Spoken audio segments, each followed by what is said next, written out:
As we continue the Secure Act 2.0 video series, the change we're going to be talking about today was probably the most surprising change that they made with the new tax rules when they passed Secure Act 2.0 in December 2022. Now, high wage earners are typically used to be able to max out their employer-sponsored plans with all pre-tax dollars because they want those tax deductions.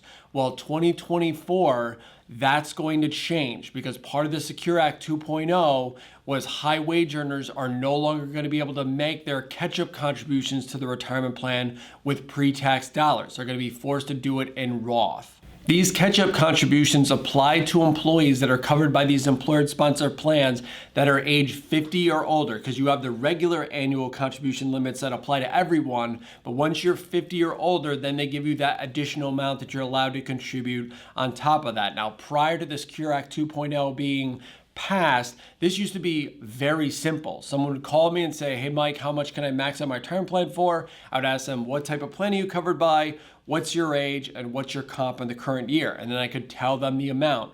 With the passing of Secure Act 2.0, what you're going to see in today's video is there's a lot more questions I have to ask to get to the answer of how much you're able to contribute, how much can be pre-tax, and how much can be Roth. This catch-up contribution restriction will become effective in January 2024. So companies and individuals will have some time to plan, and they will need some time to plan for tax purposes. Now, when I say high wage earners in 2024, they're talking any employees that have wages of $145,000 or more in the previous calendar year. This catch-up contribution restriction for high wage earning employees will not go into effect until 2024, but for 2023, just so you know what the limits are when I talk about annual contributions and catch-up contributions, for 2023, for 401ks, 403bs, 457bs, the employee deferral limit for 2023 is $22,500. And then if you're age 50 or older, then you can make the catch-up contribution of $7,500. So if you're over 50, you can put in a total of $30,000.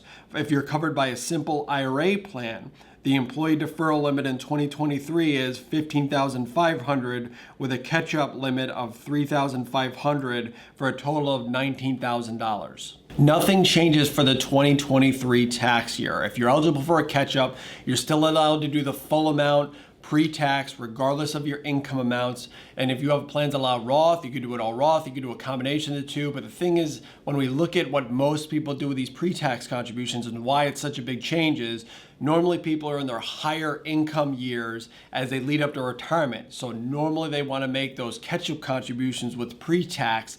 That's why that valuable tax benefit is potentially being lost in 2024. Now that we've covered all the background information, let's talk specifically about how these mandatory Roth catch-up contributions are going to work for high wage earners. So starting in 2024, if you are age 50 or older and you made more than $145,000 in wages in the previous tax year with the same employer, you could be forced to make your catch-up contributions in Roth dollars to your qualified retirement plan. I purposely read that slowly and with emphasis on certain words because it's more than just the $145,000 wage threshold.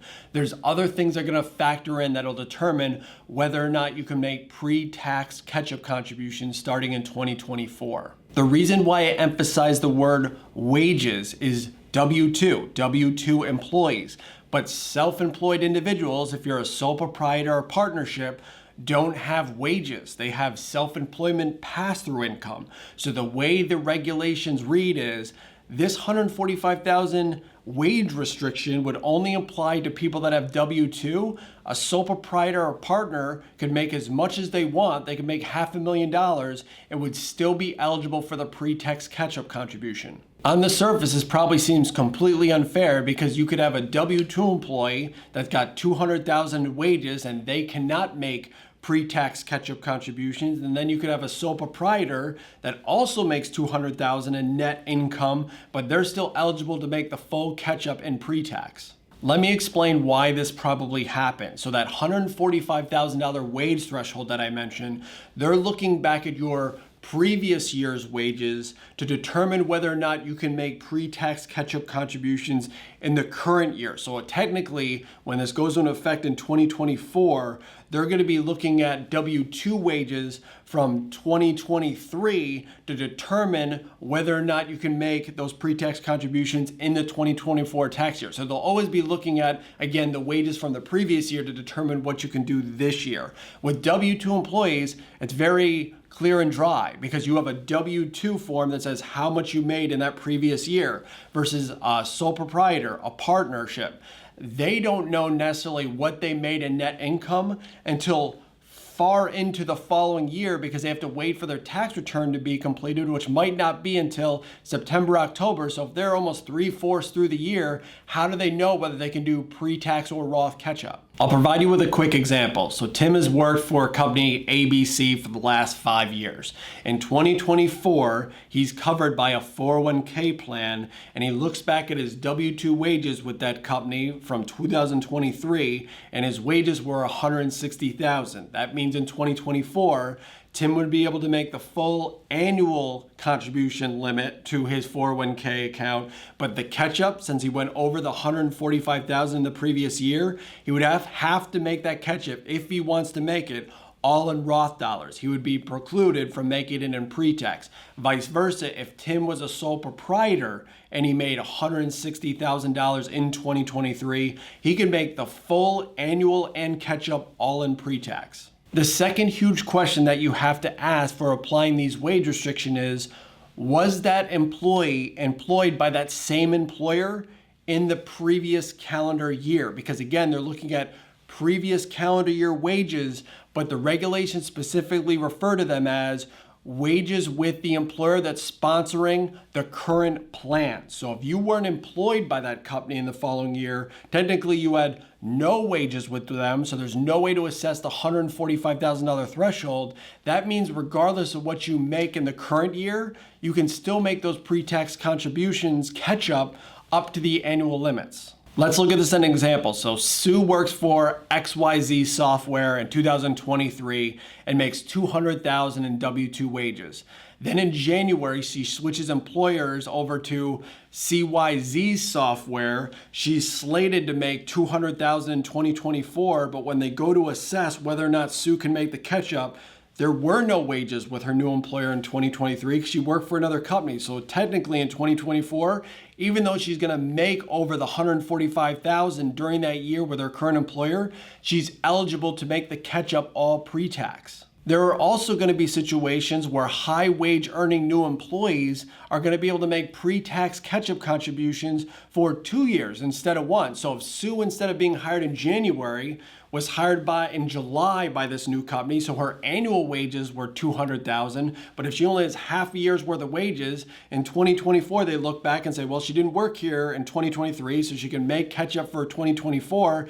Then we get into 2025, they look back at 2024, well, she only had half a year worth of her wages, so she's only showing $100,000. So again, in 2025, she can make the full catch-up with pre-tax, and then 2026 would be the first year where they look back and say, hey, there were over $145,000 worth of wages with that employer. She now has to make the catch-up for 2026 all in Roth. I keep mentioning this $145,000 threshold, which is what will apply when they look at the 2024 tax year when they're really looking at 2023 income. So that's where I kind of say, well, it's coming in 2024. People might do some planning in 2023, knowing that's the year they're going to be looking at the income for determining what happens that following year. But the IRS is going to index this amount for inflation. So that $145,000 will probably go up slightly each year when the IRS announces new contribution limits, comp limits, and everything else. There is a third major hiccup in this mandatory Roth catch-up contribution that was included in the Secure Act 2.0, and this issue the IRS addressed specifically. So not all 401k, 403b plans allow employees to make Roth deferrals. It's optional. Plan by plan, they get to decide whether or not they want to offer Roth deferrals to their employees or not. This is going to be an issue starting in 2024 because if that particular plan covers an employee that's age 50 or older and makes wages over $145,000, then it's not just going to restrict that high wage earning employee, it's going to restrict all the employees. Basically, they said if there's a 401k plan that doesn't allow this Roth source and you have an employee that would be required to make their catch-up contribution in Roth, it's not just that employee that gets hurt, it's all the employees. Then catch-up contributions are not allowed for the entire plan. So what you're most likely going to see is a lot of plans that don't have Roth are going to have to adopt Roth going into 2024. I have some very good news for employees that are covered by simple IRA plans. So while qualified plans will have this Roth mandatory catch-up restrictions, simple IRAs are excluded from these new rules, which basically means you can make as much as you want in wages covered by a simple IRA plan, and you can still make the catch-up contribution in pre-tax in years 2024 going forward. While that's a huge win for simple IRAs starting in 2024, the Secure Act 2.0 also made an additional enhancement to simple IRAs starting in 2023, which will actually allow employees for the first time ever to make Roth employee deferrals to a simple IRA plan. Prior to the passing of the Secure Act 2.0, simple IRAs just allowed pre-tax, no Roth. So starting in 2023, employees are gonna have the choice between both, but also they don't have to worry about these income restrictions with these new catch-up rules. Since not all employees are aware of how Roth contributions work to employer-sponsored plans, I'm just going to spend a quick minute explaining these. So most people are used to pre-tax contributions. So if you make a $10,000 pre-tax contribution to your 401k plan, you get a tax deduction now, it lowers your income, but when that $10,000 grows to $30,000, when you take that out in retirement, you have to slowly pay tax in that full $30,000, earnings and everything. Roth, by difference, if you make that $10,000 contribution, you have to pay tax on that $10,000 now, but then all that accumulation, let's say it grows to 30 again, you don't pay tax on any of that $30,000 when you withdraw it in retirement, as long as those contributions have been in existence for at least 5 years and you're over the age of 59 and a half at the time of withdrawal. My point is these Roth contributions still have value. While it might not be ideal for high income earners, which really want the tax deduction because their plan is, hey, I'm in a really high tax bracket now. As soon as I'm retired, I'll be in a low tax bracket, which really makes those pre-tax contributions ideal. But at least being able to make those Roth contributions, the earnings on that will at least be tax-free. So really there's not going to be that much of a drop, not a dramatic drop in income tax rates in retirement. Or let's say tax rates go up in the future and you end up in kind of the same spot. It's not a complete loss of the tax benefit of making those catch-up contributions to your plan. The Secure Act 2.0 made almost 100 changes to all these different retirement plans, and this is just one of them. There's many more, and we're going to be releasing those, but the big thing is they're going to make life very complex for employees, for employers that have to digest all this information, all these different effective dates, and then communicate that to the employees so people can make wise decisions. For these catch-up contributions, as I mentioned before, prior to Secure Act 2.0, I just had to ask, what type of plan were you covered by? What's your age and what's your comp for the current year? I had to ask comp for the current year because contributions to 401ks are the lesser of those hard dollar amounts are 100% of your comp, not because there were income restrictions on whether or not you could make catch-up. Starting 2024, when an employee calls and asks how much they can contribute to their employer-sponsored retirement plan, instead of asking 3 questions, I'm gonna have to ask close to 7. And the questions are gonna look like, what type of plan are you covered by? If you're covered by a qualified retirement plan, does that plan allow Roth catch-up contributions? If they do, how old are you? Are you 50 and older eligible for catch-up? Are you a W-2 employee or are you self-employed?